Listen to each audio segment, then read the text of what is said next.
அப்படிங்களா? அப்ப அழகா இல்லைன்னு அர்த்தமா? நீங்க அழகா இல்லைன்னு அர்த்தமாயிடுமா?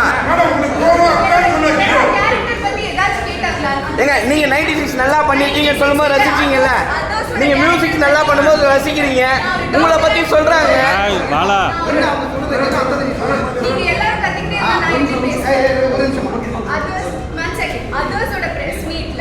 நான் பண்ண டாக்டர் மதுமிதா கேரக்டர் பத்தி 0 questions.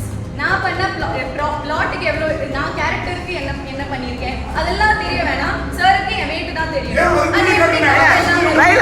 ட்ரைலர்ல போட்டுட்டு ஒரு படத்தோட இதை பார்த்துட்டு எப்படி நம்ம இதை மென்ஷன் பண்ண முடியும்? கேக்குறாரு என்னோட வெயிட் என்ன, என்கிட்ட எதுவும் கேட்கல. என்கிட்ட கேரக்டர் பத்தியும் படத்தை பத்தியும் எதுவும் கேட்கல. இன்டைரக்டா கேட்டீங்க என் வெயிட் என்ன, அது எப்படி கரெக்டா இருக்கும்? மேடம் அவர் அக்கான்னு சொன்னாரு, அதுக்கு என்ன சொல்ல போறீங்க? அவர் மேரேஜ் அக்கான்னு சொன்னாரு, அதுக்கு நீங்க தான் பதில் சொன்னீங்க. ஏன்னா ஃபைட்டை விட அக்கான்னு சொல்றாங்க பெரிய இது. ஒரு ஹீரோயின்